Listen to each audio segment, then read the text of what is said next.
Salve Maria! Cegos, guias de cegos. A cegueira do lefebrianismo.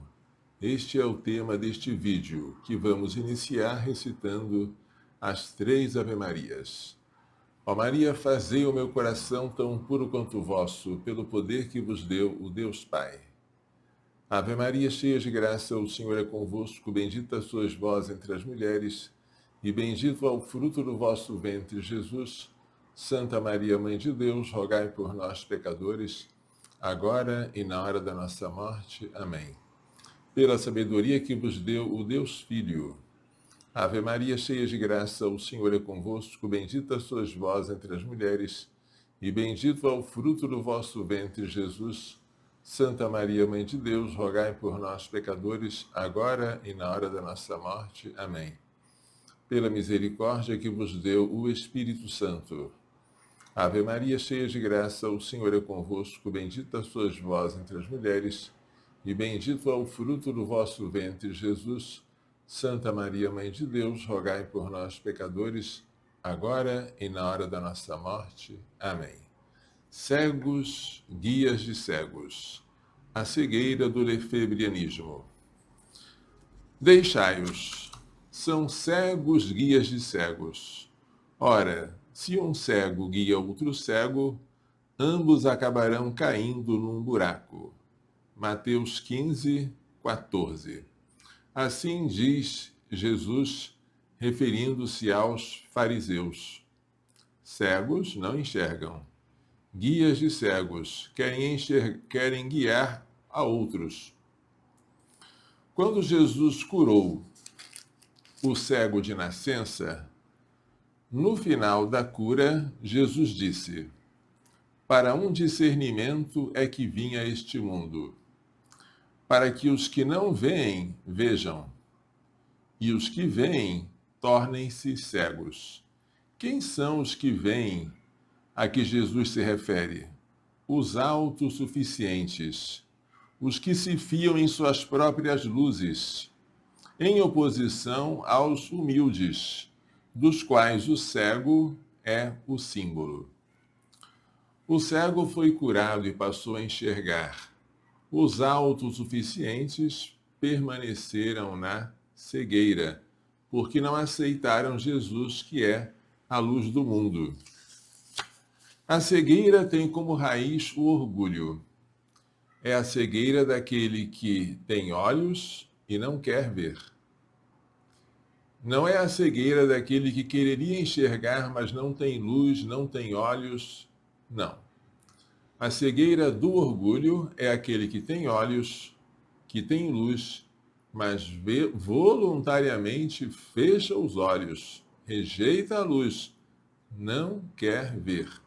Esse é um endurecimento do coração. Os sumos sacerdotes e anciãos disseram a Pilatos: nós temos uma lei, e segundo esta lei ele tem que morrer, porque se fez filho de Deus. É uma cegueira, porque exatamente o contrário é o que tinha acontecido. Jesus, sendo Deus, se fez homem para a nossa salvação. E eles entenderam exatamente o contrário. Ele é um homem que se fez Deus. E queriam, por causa desta blasfêmia, condenar Jesus. E essas vozes gritavam cada vez mais, embora não tivessem nada a não ser trevas, cegueira. A cegueira da desobediência. Dom Lefebvre, ao contrário dos jesuítas, que aceitaram a ordem do Papa de suprimir a sua companhia durante mais de 40 anos, que exemplo de obediência, e depois foram restaurados com novo vigor por um decreto do novo Papa. Ao contrário dos jesuítas, Dom Lefebvre não fechou o seu seminário quando São Paulo VI deu-lhe a ordem de fechar. Como seria lindo o exemplo de Dom Lefebvre, dizendo: eu aceito a ordem da minha mãe igreja, embora eu não entenda o motivo, embora eu queira este seminário com todas as boas intenções, acima das minhas intenções está a palavra do Papa, a quem eu venero como doce Cristo na Terra. Se Dom Lefebvre tivesse feito isso nos anos 70, quanta coisa linda teria acontecido na igreja e quantas coisas más não teriam deixado de acontecer, porque a obediência faz milagres. Mas ele optou por desobedecer e por considerar inválida a suspensão ad divinis, que foi efeito da sua desobediência, que foi a punição pela sua desobediência. Mas eu pergunto, quem sou eu para considerar uma punição vinda do Papa sem efeito? Vê-se que a desobediência está junto com o orgulho. O orgulho e a desobediência levam à cegueira. Em 1988, Dom Lefebvre desobedeceu São João Paulo II, que tinha feito todo o esforço possível para resgatar a fraternidade São Pio X,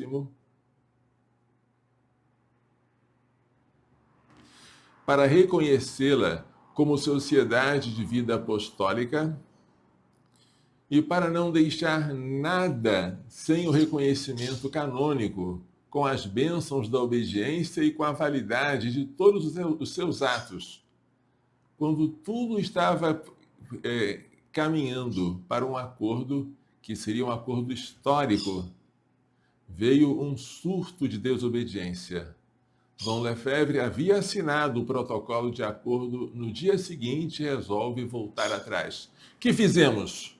Deixamos Israel sair do Egito sem nos servir? Assim falou o faraó. E Dom Lefebvre, que fizemos? Deixamos a fraternidade nas mãos da Roma modernista, que agora irá governar-nos como se nós pudéssemos ser súditos do Concílio Vaticano II, da Igreja Conciliar? E aí tudo foi por água abaixo.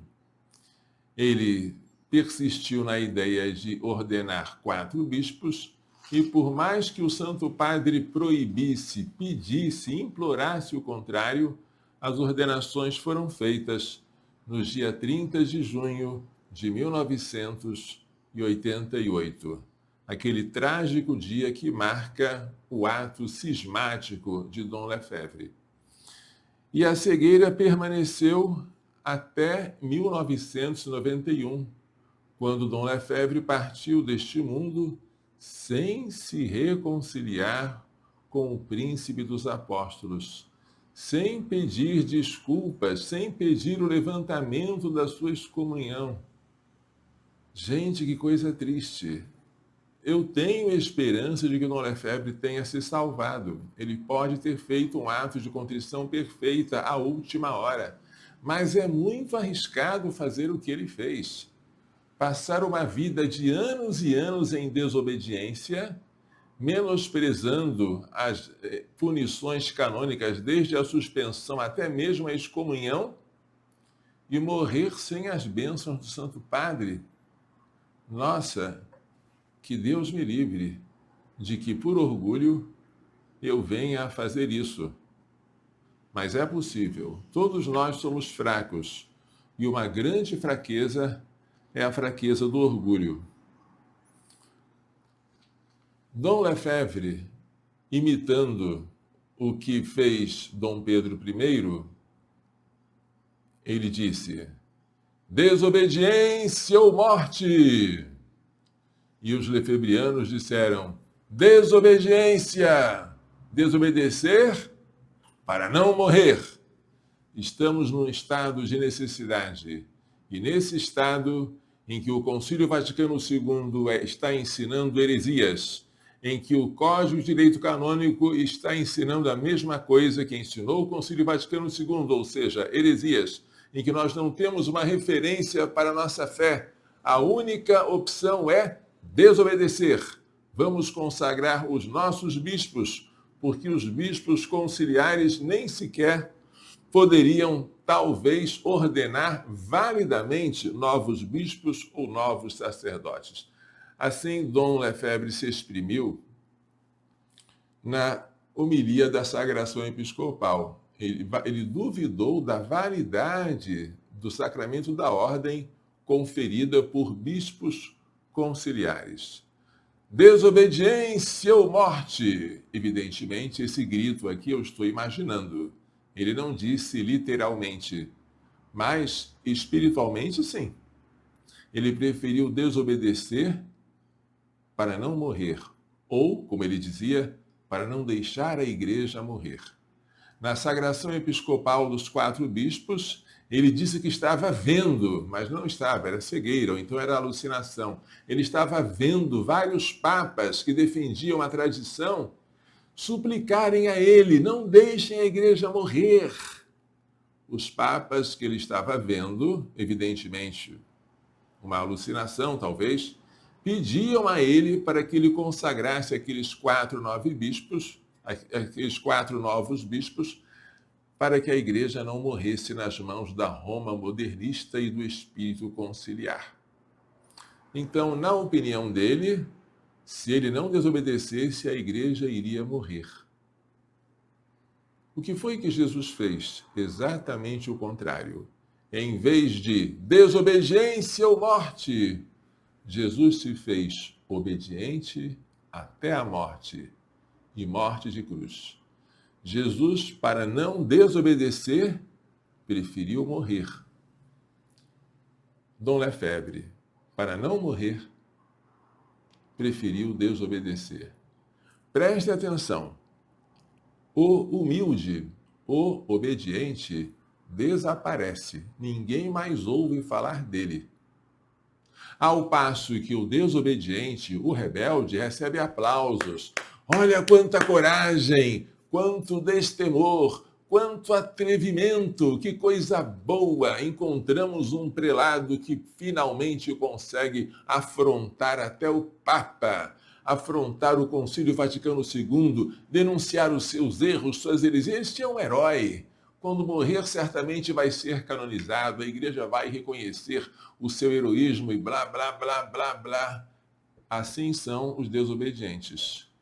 Lutero também foi louvado pelos seus, quando desobedeceu à Igreja Católica, quando julgou nula a ameaça de excomunhão, quando queimou publicamente a bula que o ameaçava da excomunhão, foi louvado, foi aplaudido.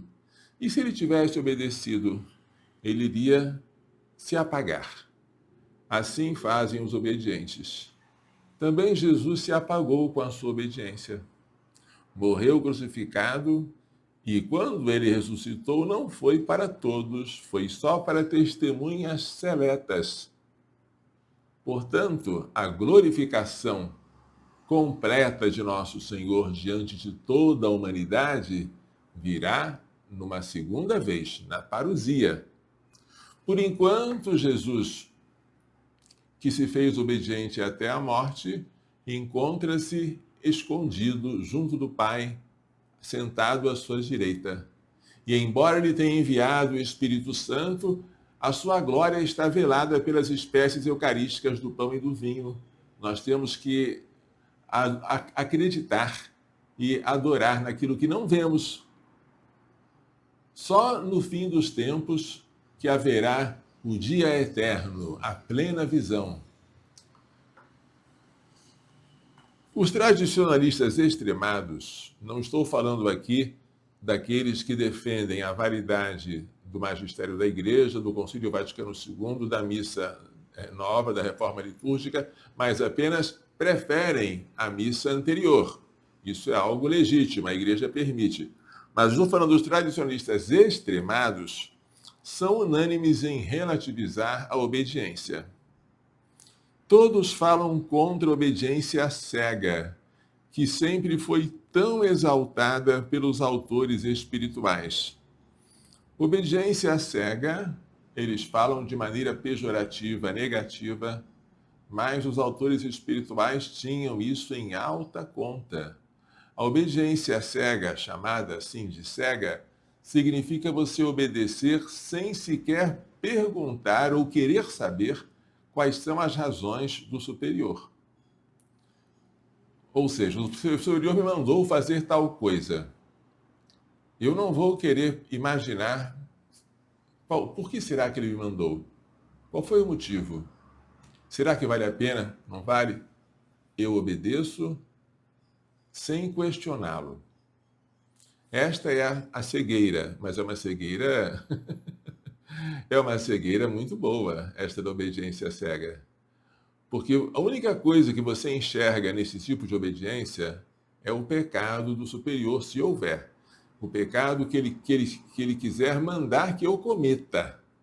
Se ele me mandar cometer um pecado, evidentemente eu tenho que obedecer.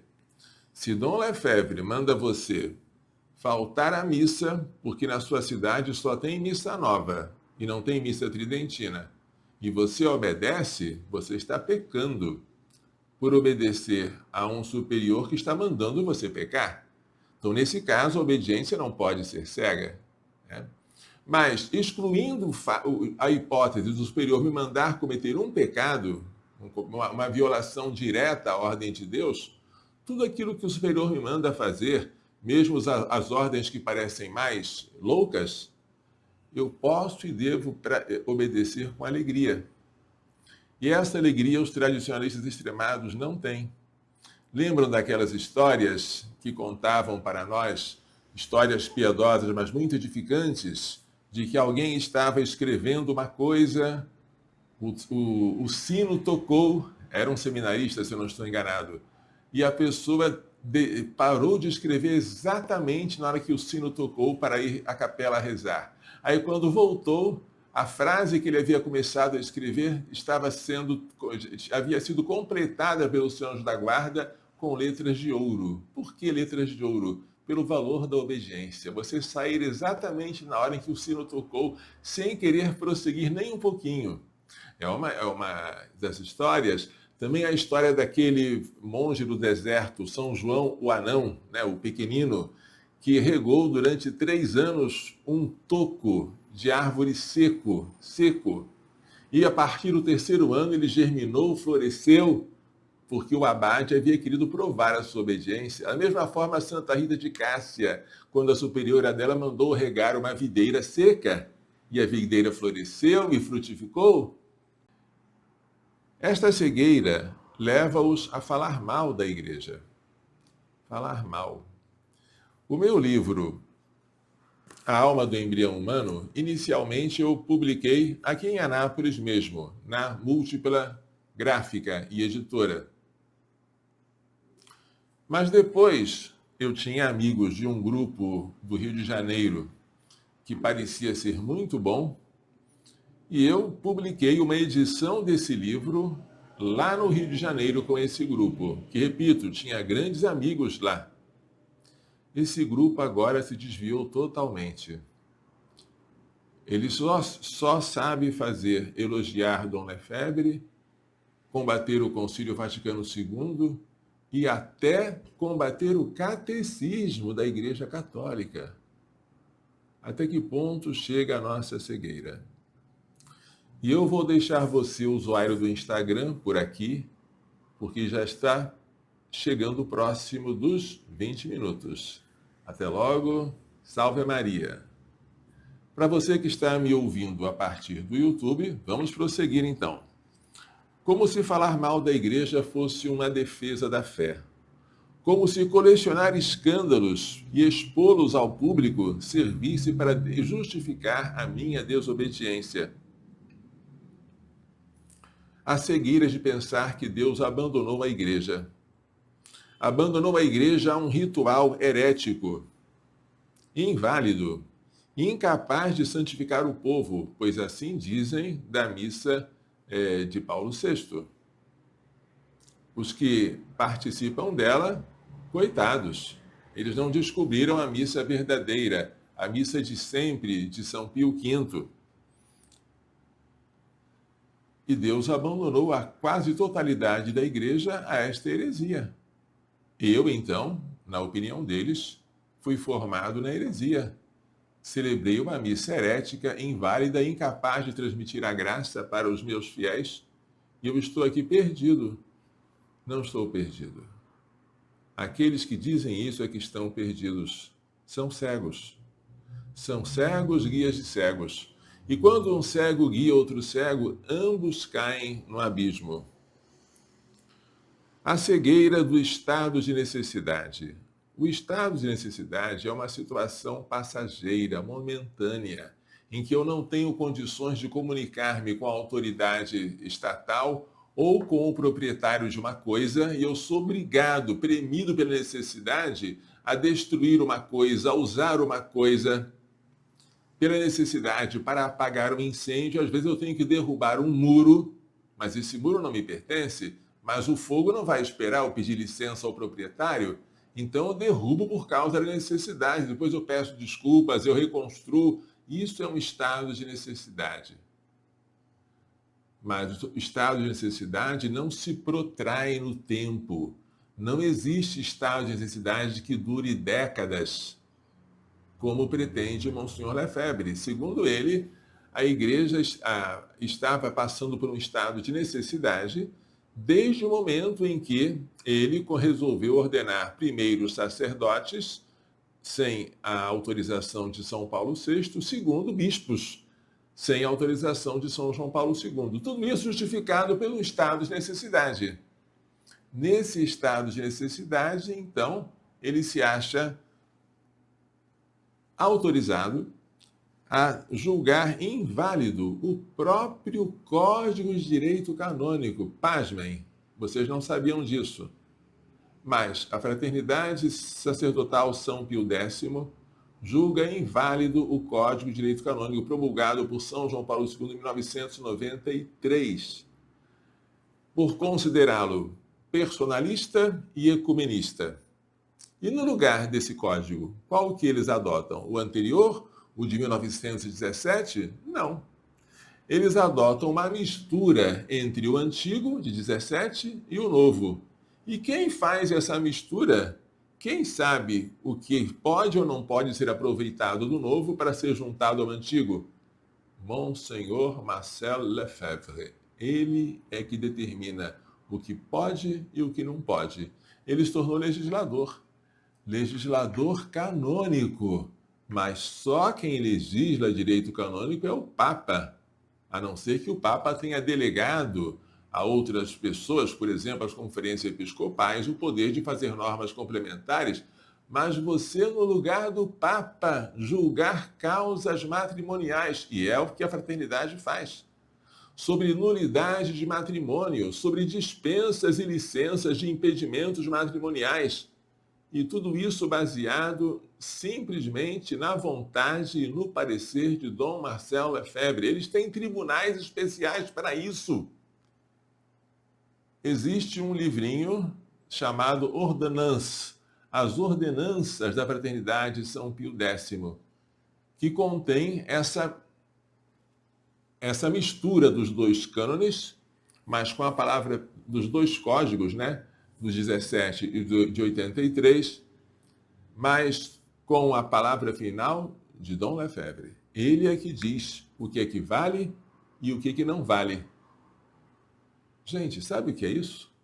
Uma pessoa legislar em nome da igreja, ter suas leis próprias e seus tribunais próprios para julgar, sabe o que é isso? Sectarismo. A Fraternidade Sacerdotal São Pio X tornou-se uma seita. E eu não estou exagerando, nem estou ofendendo, estou dizendo a verdade. Quem tem leis próprias para substituir a lei da igreja, já não pertence mais à igreja. Tornou-se uma seita, por vontade própria. E eu pergunto, as seitas podem nos salvar? Será que o estado de necessidade justifica isso? É uma loucura, é uma cegueira. São cegos guiando cegos. Mas se um cego guia outro cego, os dois caem num buraco. Quem deu a Dom Lefebvre o poder de legislar? Que eu saiba, quem deu foi Jesus Cristo a Pedro, o poder de ligar e de desligar. Tudo que ligares na terra será ligado no céu. Tudo que desligares na terra será desligado no céu. Mas o Papa pode delegar esse poder a outros, pode, mas não delegou a Dom Lefebvre, pelo contrário. Como é que ele pode fazer leis no lugar do Santo Padre, no lugar do Romano Pontífice? E agora que ele já faleceu, essas leis continuam em vigor, estão sendo usadas pela fraternidade. E como se não bastasse, os membros dessa fraternidade decidiram aprofundar ainda mais o cisma. Como? Programando mais ordenações sem o mandato apostólico, sem autorização da Santa Sé, para o dia 1º de julho deste ano.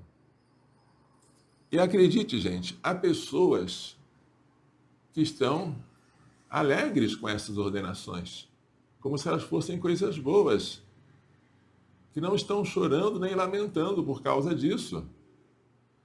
Mas o que faz isso? É a cegueira. Há padres, amigos meus, há padres que já moraram na mesma paróquia do que eu, que já fizeram lives comigo. Há padres que sempre tiveram as mesmas ideias do que eu, e agora eu vejo virando a cabeça, canonizando o Monsenhor Lefebvre, dizendo que daqui a pouco a igreja vai considerá-lo santo. A igreja nunca canonizou um desobediente. Essa esperança devemos eliminar da nossa vida. Primeiro de tudo, para você declarar uma pessoa santa, é ver o quanto ela imitou Jesus na sua obediência até a morte e morte de cruz. Como sair da cegueira espiritual? São Paulo saiu de sua cegueira após a crise na estrada de Damasco. É preciso entrar em crise para reconhecer a própria cegueira e começar a enxergar. É essa crise que nos salva. Ai daquele que não entra em crise. O cego de Jericó foi atrás de Jesus pedindo: tem piedade de mim. E Jesus perguntou a ele: que queres que eu faça? E o cego respondeu: Senhor, que eu veja. Essa pergunta é importante. Que queres que eu faça? E a resposta também é importante. Senhor, eu quero ver. Porque se para mim é mais cômodo ficar na escuridão, nas trevas, se assim eu me sinto melhor porque eu faço a minha vontade e não a vontade de Deus, se assim eu me deixo guiar pelas minhas conveniências e não por aquilo que Deus quer de mim, se eu não quero ser curado, Deus não vai me curar. É preciso querer ver para ser curado da cegueira. Eu vou ler para vocês agora um trecho desse precioso livro, O Magistério Vivo da Igreja, Orientação Pastoral, de Dom Fernando Rifan, administrador da Administração Apostólica São João Maria Vianney. Esse livrinho, ele é preciosíssimo. Se vocês puderem comprar, não deixem de comprar. Este livro é escrito por alguém, Dom Fernando Rifan. Aqui está a fotografia dele. Vejamos se conseguimos enxergá-lo. Assim. Dom Fernando Rifan. Isso. Que já foi um grande crítico do Concílio Vaticano II, que já falou muito contra a Missa Nova, mas depois ele passou a enxergar e passou a difundir a luz entre os seus súditos da sua administração apostólica. E é bonito, gente, quando alguém reconhece: eu não estava enxergando, mas agora eu enxergo. Quem faz isso é uma pessoa humilde. E essa pessoa humilde vale mais do que 1000 arrogantes e desobedientes e rebeldes e obstinados. A humildade é linda, mas evidentemente o humilde recebe poucos aplausos. Muito mais aplausos recebe o arrogante deste mundo. O mundo gosta de aplaudir. Mas eu quero deixar aqui registrada a minha admiração por este bispo, Dom Fernando Areias Rifan. A humildade dele, a lição que ele nos deu, é uma lição de ouro. Quem me dera, todos os tradicionalistas da igreja, todos aqueles que têm simpatia pelo rito antigo de São Pio V, fizessem e fossem como ele.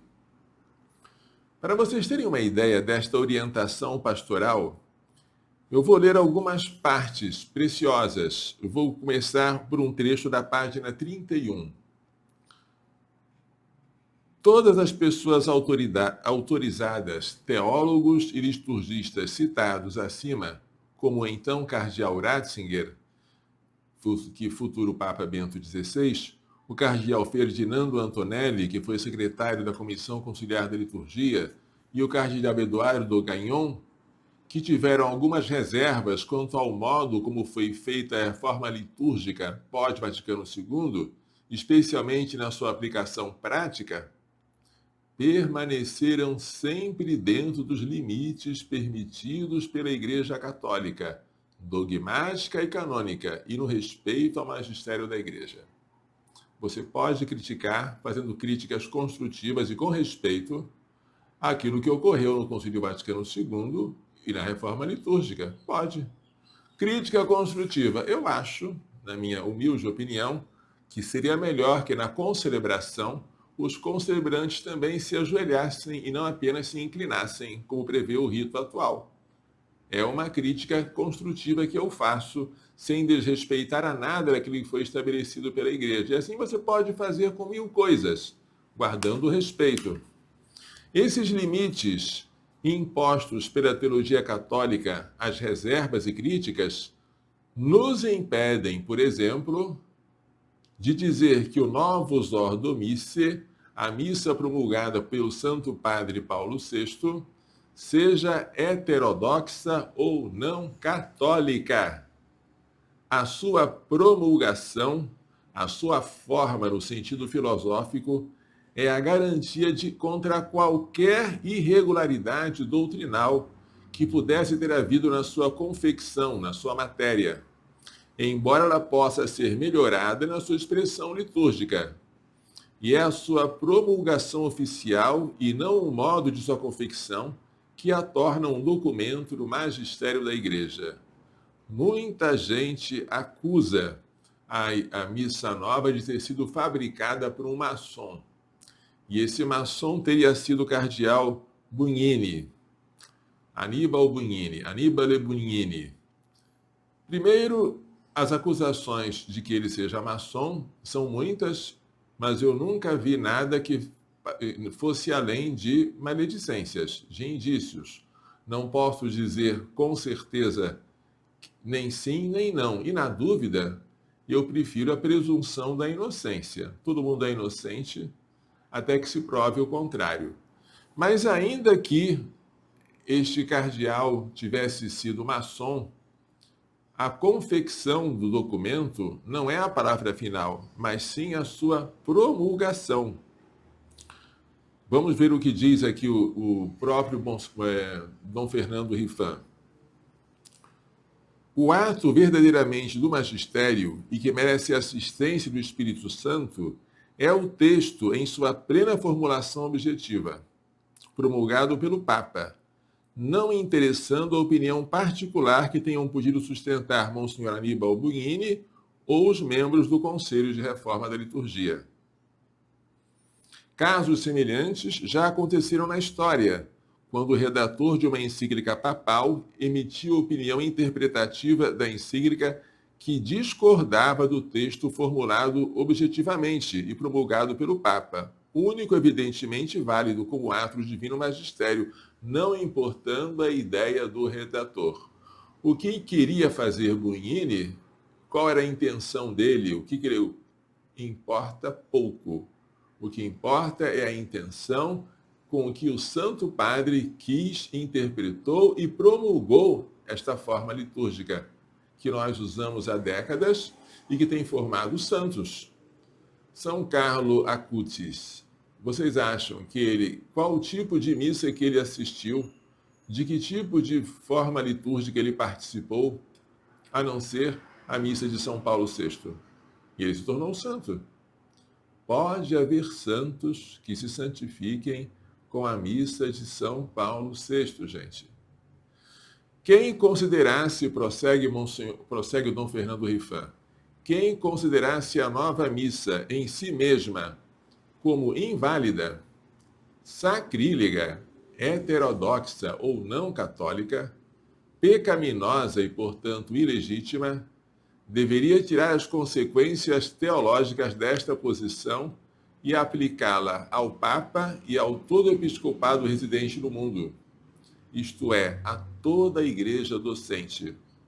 Ou seja, sustentar que a Igreja oficialmente tenha promulgado, conserve há décadas e ofereça todos os dias a Deus um culto ilegítimo e pecaminoso, e que, portanto, as portas do inferno tenham prevalecido contra ela, o que seria uma heresia. Ou então estaria adotando o princípio sectário de que só ele e os que pensam como ele são igreja, e que fora deles não há salvação, o que seria outra heresia. Estas posições não podem ser aceitas por um católico, nem na teoria, nem na prática.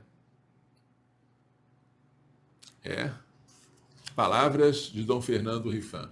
É bonito, gente, a gente ver isso aqui. E ele faz mais do que isso. Ele adverte como é perigoso você querer defender a missa de São Pio V atacando a missa nova. Diz ele, se nós temos razão, se nós temos nossas razões para preferir a missa de São Pio V, porque, pelo sentido maior do mistério, pelo silêncio, pelo seu recolhimento, por ela exprimir de maneira mais explícita a presença real de Jesus na Eucaristia, a índole sacrificial da Santa Missa, isso basta. Não devemos pensar que a defesa da missa de São Pio V se baseie em atacar a missa nova. Isso ele não admite.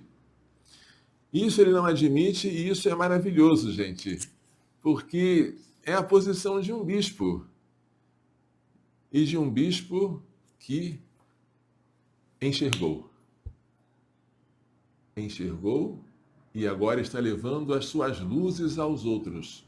São Paulo enxergou depois de ficar 3 dias cego. Quando Ananias colocou as mãos sobre ele, ele recuperou a vista, foi batizado e após ter enxergado a verdade que ele não enxergava, ele estava nas trevas perseguindo a Cristo, ele foi para a sinagoga de Damasco para anunciar que Jesus é o Filho de Deus. Se há uma virtude que eu acho que deveríamos elogiar sempre, é a humildade. A humildade é uma virtude que agrada tanto a Deus, mas tanto, a ponto de se poder dizer, sem medo de errar, que no inferno não há humildes. Todos os que estão no inferno, infelizmente, estão por causa da sua obstinação em não querer servir, em não querer desobedecer, em não querer dobrar a cerviz. E no céu estão os humildes, aqueles que com Jesus entraram pela porta estreita, renunciaram a si mesmo e à sua vontade e foram, com alegria, seguir o caminho que nosso Senhor seguiu primeiro do que nós para dar-nos um exemplo. É o caminho da humildade, é o caminho do escondimento. Bem, se você está cego, primeiro de tudo, reconheça a própria cegueira, entre em crise, é muito importante entrar em crise, e peça, Senhor, que eu veja.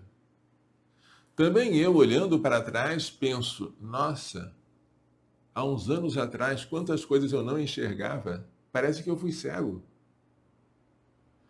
E é muito bom a gente reconhecer a própria cegueira, pedir a luz de Deus e aceitá-la quando ela vier, mesmo que essa luz nos ofusque, porque ela pode ser uma luz muito forte. Pusestes nossas culpas à nossa frente, nossos segredos ao clarão de vossa face. Salmo 89. Isso dói. Mas quando essa luz vier, eu vou dizer, mesmo assim, eu quero a tua luz. Eu não vou ficar fixado à minha própria vontade. Feliz de quem fizer isso, gente. Feliz. E eu acredito, a saída para as pessoas que deixaram a plena comunhão com a igreja para aderirem à fraternidade sacerdotal São Pio X.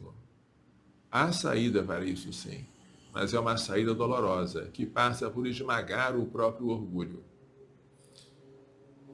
Jesus manso e humilde de coração, fazei o nosso coração semelhante ao vosso. Tenho uma coisa agora a dizer que não tem nada a ver com o que eu já falei até agora neste vídeo. É que, como eu já comentei, nós, do Provida de Anápolis, fomos condenados a pagar R$140 mil de indenização por danos morais aos pais de uma menina chamada Giovana. Giovana não foi abortada por causa de um habeas corpus que eu impetrei em favor dela no ano 2005. Por causa desse habeas corpus, a criança nasceu. E os pais ajuizaram uma ação de reparação de danos contra mim e posteriormente convertida em contra o Provida, alegando que eles sofreram dano moral por não terem podido abortar a sua filha e pedindo dinheiro para compensar essa dor. A justiça acabou dando razão para os pais e nós, após um acordo, conseguimos reduzir a dívida para R$140 mil, parcelados em 28 parcelas de R$5 mil por mês. Então, a cada mês, precisamos de R$5 mil para pagar aos pais de Giovana. Estamos conseguindo fazer isso, mas as doações não têm sido abundantes. Se você já contribuiu alguma vez conosco e depois parou de contribuir, volte a contribuir, porque cada mês, além das despesas ordinárias que nós temos, nós precisamos de R$5 mil para depositar na conta da mãe da menina Giovana. Então, vocês podem fazer esta contribuição por Pix, por transferência bancária. Vamos deixar no final deste vídeo um QR Code para que você possa fazer a sua doação. Você pode também ir lá na página providaanapolis.org.br, clicar em doações, e lá você tem não só o QR Code, mas tem também a conta, a agência bancária, os dados para você fazer um depósito, uma transferência ou qualquer tipo de doação para nós. E eu agradeço de coração aos que já contribuíram e aos que hão de começar ou continuar a contribuir conosco, tá? Bem, outra coisa que nós já temos para dizer de bom é que a nossa loja virtual está funcionando. Você pode ir na nossa página, clicar em formação, depois você clica em produtos, e lá nos produtos você tem vários livros. Este aqui, como eu já falei para vocês, é a minha tese de doutorado, A Alma do Embrião Humano, que fala sobre a questão da animação, a questão do momento em que Deus cria e infunde a alma racional no embrião humano. Animação imediata, no momento da concepção. Este aqui é um livro de Jorge Scala, um autor argentino, chamado IPPF, a Multinacional da Morte. Este livro explica a conspiração internacional contra a vida, contra a família, em favor do aborto, da anticoncepção, da esterilização, para fim de controle demográfico e político sobre os países pobres. Este livrinho, o livro de ouro ao alcance de todos, é uma tradução, uma explicação popular do Tratado da Verdadeira Devoção à Santíssima Virgem, de São Luís Maria Grão de Montfort. Se você quer se consagrar a Maria na qualidade de escravo, né, como indica esta corrente aqui que eu estou usando, este livrinho vai ajudar muito você a se preparar para essa consagração.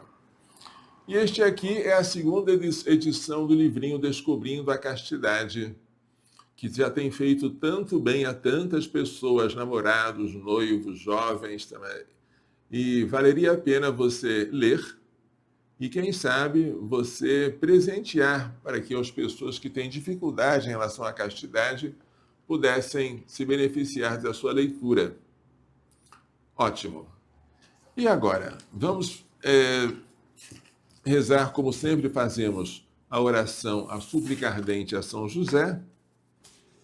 E depois vamos rezar a oração à serva de Deus, Madre Maria José de Jesus. Glorioso e castíssimo São José, a cujo nome está consagrado o nosso oratório, vinde em nosso socorro nesta aflição pela qual passamos. Vós que experimentastes a dor de não encontrar um lugar para o menino Jesus nascer, não permitais que esta casa feche as portas ao mesmo menino que a nós vem na pessoa de uma criança em gestação.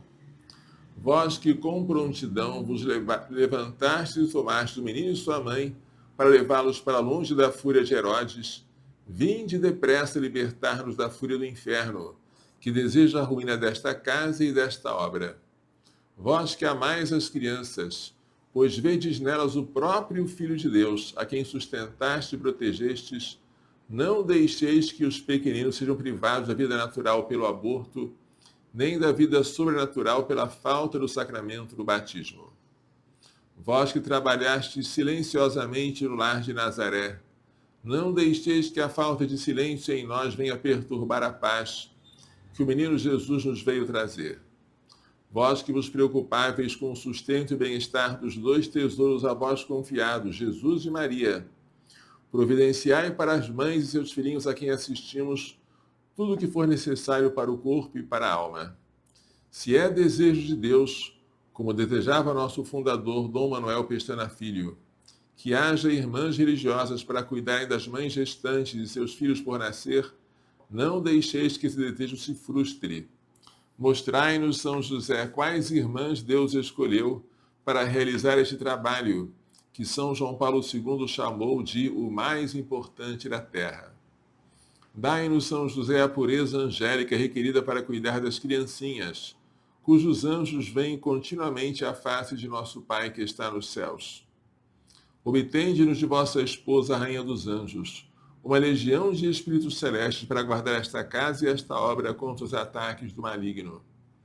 Obedientíssimo São José, que nunca venha a faltar em nós a obediência à santa vontade de Deus, que se manifesta pela boca de nossos legítimos superiores. Neste momento em que tudo parece ruir, em que as águas enchem a barca que parece prestes a afundar, em que não vemos saída para nossos problemas, manifestai o poder de vossa intercessão junto a Jesus e Maria. Depois de Jesus e Maria, é em vós que colocamos a nossa confiança. Ó Salvador do Salvador, vinde salvar-nos. Ó Pai virginal de Jesus e esposo castíssimo da Virgem Maria, vinde sem demora em nosso auxílio. Agora vamos rezar a oraçãozinha à Madre Maria José de Jesus, aquela serva de Deus carioca, filha do intelectual capistrano de Abreu, ela também muito inteligente e culta, priora por várias vezes do convento Santa Teresa no Rio de Janeiro, morta em odor de santidade. Vamos pedir a ela a cura da minha coluna, dos meus joelhos e das minhas articulações. Se assim curado, eu glorificar a Deus, eu deixar de dar trabalho para o próximo, eu me imolar pelo próximo e eu crescer em gratidão e em humildade pela graça recebida. E se assim também esta graça servir para instruir o processo de beatificação da serva de Deus, a fim de que em breve nós tenhamos uma beata e uma santa brasileira, carioca, carmelita, Madre Maria José de Jesus. Deus de poder e misericórdia, que o tornaste de vossa serva, Madre Maria José de Jesus, admirável por suas virtudes e santidade de vida, por seu amor à Igreja e ao Carmelo, e por sua constância na oração em benefício das almas, concedei-nos por sua intercessão conformar nossa vontade à de Cristo e alcançar a especial graça que ardentemente vos imploramos. Agora você pede a graça. Por nosso Senhor Jesus Cristo, vosso Filho, na unidade do Espírito Santo. Amém. Pai nosso que estás no céu, santificado seja o vosso nome. Venha a nós o vosso reino, seja feita a vossa vontade, assim na terra como no céu. O pão nosso de cada dia nos dai hoje, perdoai-nos as nossas ofensas, assim como nós perdoamos a quem nos tem ofendido. E não nos deixeis cair em tentação, mas livrai-nos do mal. Amém. Ave Maria, cheia de graça, o Senhor é convosco, bendita sois vós entre as mulheres, e bendito é o fruto do vosso ventre, Jesus. Santa Maria, Mãe de Deus, rogai por nós, pecadores, agora e na hora da nossa morte. Amém. Glória ao Pai, ao Filho e ao Espírito Santo, como era no princípio, agora e sempre. Amém. Quem quiser uma relíquia como esta, a relíquia está aqui, neste pontinho. É um pedaço de pano que tocou nos ossos da serva de Deus. Pode pedir para nós escrevendo para provida@providaanapolis.org.br. O Senhor esteja convosco.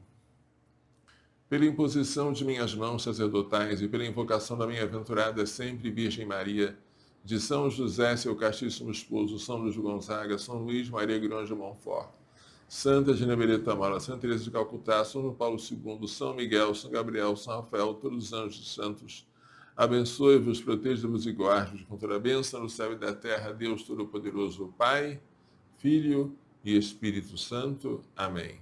Coração imaculado de Maria, livrai-nos da maldição do aborto.